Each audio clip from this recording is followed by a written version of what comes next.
This is Bangkok, Thailand's capital city and home to 9 million people.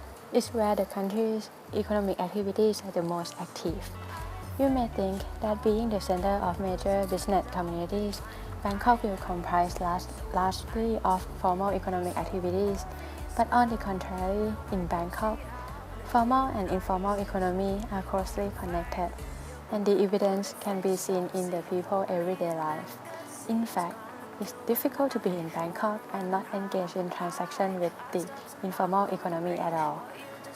You can see them everywhere: street vendors, motorcycle taxis, workers in service sectors, such as your local hairdressing or foot massage. And here is a more detailed account for what informal economy actually is.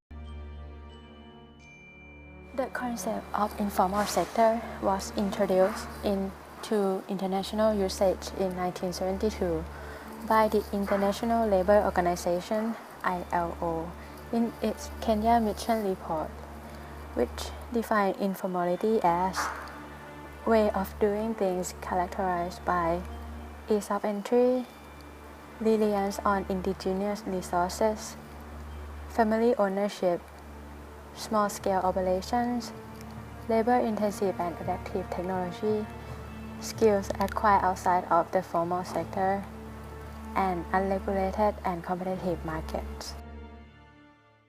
The size of informal labor market varies from the estimated 4 to 6% in the high-income countries to over 50% in the low-income countries. Its size and role in the economy increased during economic downturns and periods of economic adjustment and transition. The informal sector covers a wide range of labor market activities that combine two groups of different nature. On one hand, the informal sector is formed by the coping behavior of individuals and families in economic environment where earning opportunity are scarce. On the other hand, the informal sector is a product of rational behavior of entrepreneurs that desire to escape state regulations. The informal sector plays an important and controversial role. It provides jobs, reduces unemployment and underemployment. But in many cases, the jobs are low paid and the job security is poor. There are three types of informal economy. First, the OECD, which is an organization that promotes economic growth, GDP, defines informal economy as not in the market system, nor included in GDP. For example, street vendors, motorcycle taxi, shark loan, or work from home. Informal employment is the total number of informal jobs, whether carried out in formal sector enterprises, informal sector enterprises, or household and own account workers engaged in the production of goods for own end use by their household. The second is ILO, which is an organization that promotes labor welfare. It defines informal economy as not in the working corporate system, nor included in social security. For example, labor in agricultural and service sector, such as construction and fishery. Informal workers are those who work with no official contract arrangement.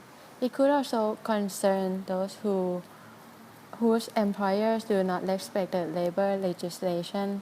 This kind of employment does not guarantee remuneration, which is income or wages. Common types of informal workers are home-based workers, industrial art workers, temporary workers, and part-time workers. Since the information about informal workers does not exist, they are likely to become invisible labor forces and are subject to unfair employment terms and a lack of labor protection and social security. Having the least power to deal with such associated risks, they are also more likely to be faced with such risks than formal workers.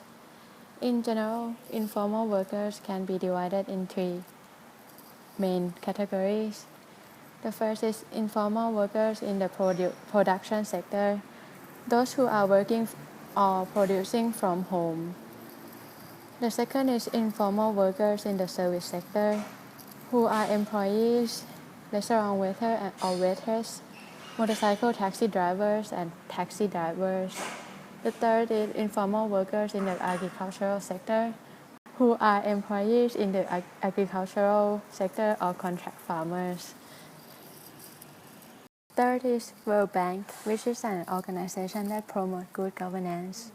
It defines informal economy as not in the legal system, for example, sex trade, drugs, and gambling. In Thailand, of the nearly 39 million employed persons in 2010, 24 million were informally employed, amounting to 62.4% of total employment. The share of informal employment fluctuated at around 61 to 64% during the late decade.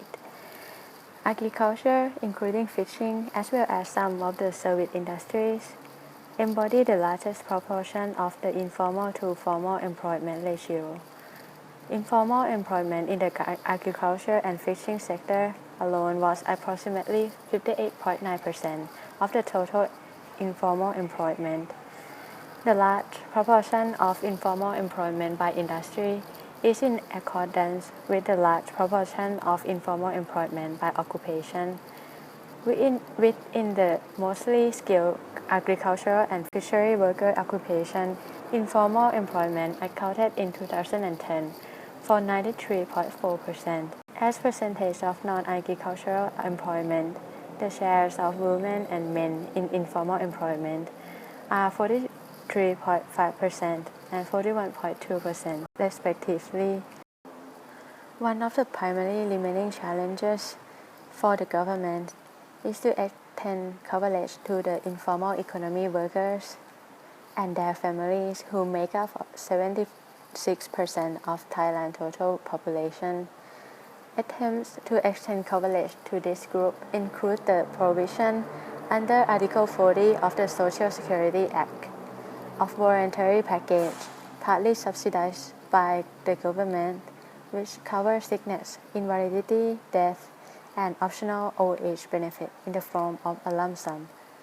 Despite the sharp increase in the number of persons covered, the majority of the working age population in the informal sector still has no income security and lacks access to skill development opportunities. When natural disasters such as the 2011 flood strike, they are frequently left without adequate support.